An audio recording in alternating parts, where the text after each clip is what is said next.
around. There's different cameras around. And we have some people with cameras that have telephoto lenses this big and some that have a shorter lens on the camera. Her eyeballs are like the telephoto lens. So she can see things at a distance with great detail and sharpness, but when things are up close, she actually can't see very well.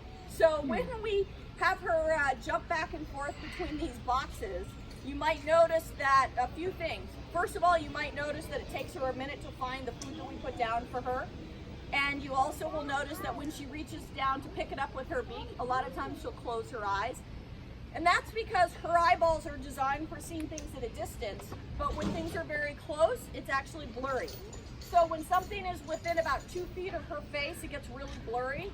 Like me with reading, as I get older, I need reading glasses. So essentially she needs bifocals, but doesn't have them, which might seem like that would hinder her abilities to see, but they're a hunting machine and her eyeballs are designed for exactly what she needs them to be, which is to see in low light conditions, see things at a distance.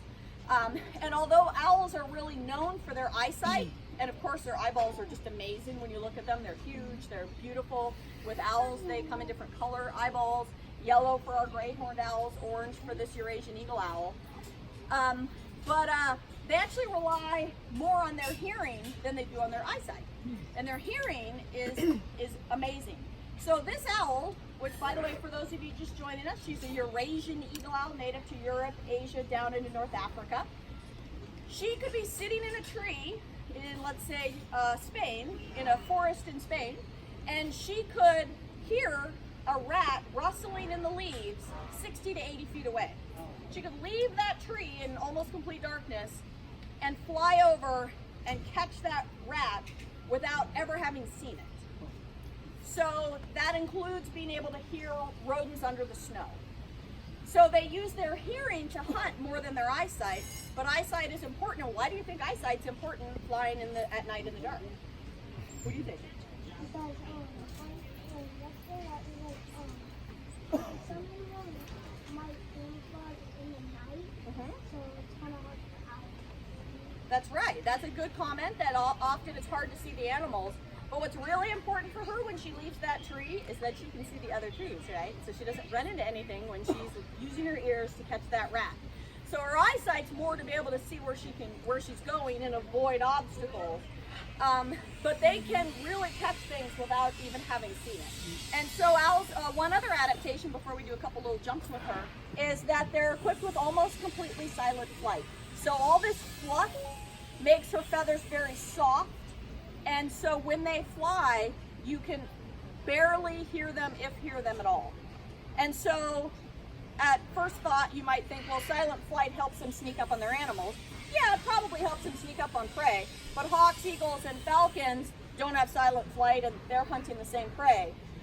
The silent flight is so that they can hear that rat once they leave the tree. So if they leave the tree and they're going whoosh, whoosh, whoosh, and their flight's making a lot of noise, then if that rat moves while they're flying, they're not going to know move because they can't hear it. So they have to be able to hear while they're flying and correct and follow. So they just have amazing sensory ability.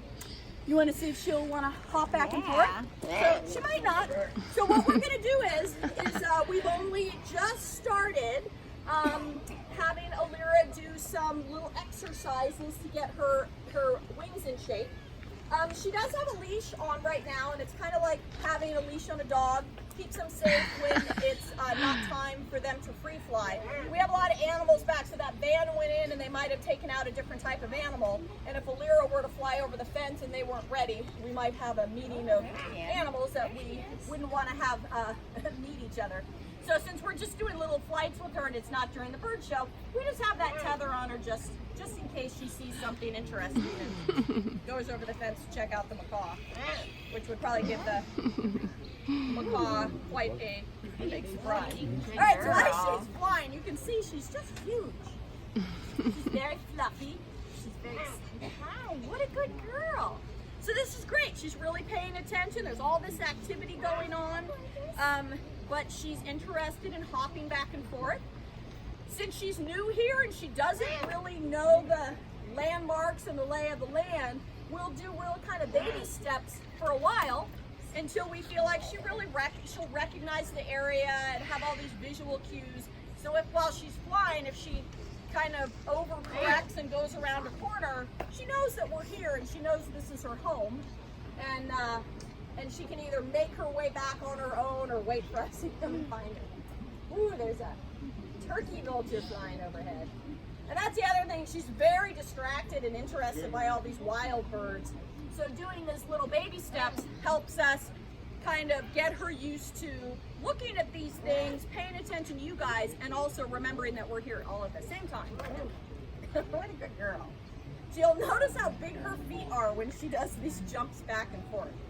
And she actually has feathers all the way down her legs to the tips of her toes. Again, that helps with silent flight. It also helps protect her from a wild owl when they're hunting and catching aggressive squirrels and rats and other rodents. That if they get their feet bit, this was my last pick, then it helps protect their feet. So this is obviously really easy for her. It almost takes her no effort at all, but it's getting her moving and start working her wings.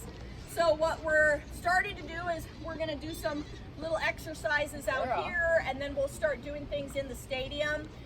She's really ready to probably free fly here. We just want to make sure she has a little bit more time because we're still building a relationship with her. Since we've only had her here at the safari park for about 3 weeks, we're new, and we want to make sure she knows us and trusts us and knows our voices and recognizes our stadium here as her home. And then as we free fly her, then things will go real smoothly for her. Like that yellow balloon is a real new thing for her.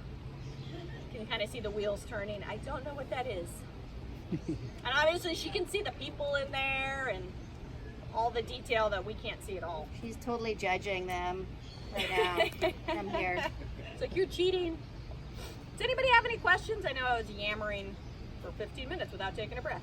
I love talking about owls, so I can actually talk for about probably 3 hours without taking a breath. Sure. What's the biggest prey they go after? Generally, these owls, their largest normal prey would be rabbits, but they can catch small deer and other small mammals. They are a very aggressive predator, and they are very powerful. But with that said, birds of prey cannot carry away things that are very heavy. They don't have the strength for a deadlift. So even if they can kill something that's twice their body weight, they can't just fly away with it. She could barely carry something about half her own body weight. So the larger prey that they catch, the more vulnerable they are to being attacked while they're eating it. So it makes it riskier and more dangerous. So if she were to catch a small deer, that was 20 pounds to 30 pounds, she could kill it for sure. But then to rip it open and eat it, she's on the ground with it now.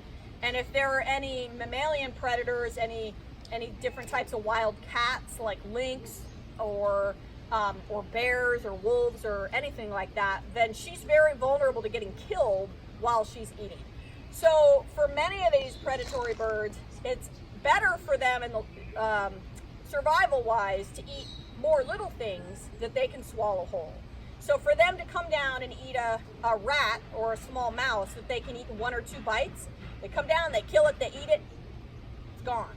So then they just go sit up in a tree again. They don't have to worry about it.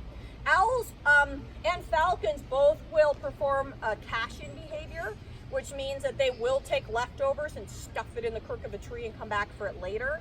So if she were to catch a rabbit that was too big, because they actually don't eat that much at once. They have a crop that can hold maybe probably 100 to 200 grams for her. So once her crop is full, the crop is an extension of the esophagus, so it's like a little pouch. Oh, they don't have a crop. What am I saying? They have a gullet. Other birds have a crop. Theirs goes down, but they still have a limited holding capacity. So when they're full, they might cache it and come back for it, tomorrow or the next day. But if they catch something really big and another predator comes along, they just have to leave it and fly away, or they're in danger. So that just makes it more risky.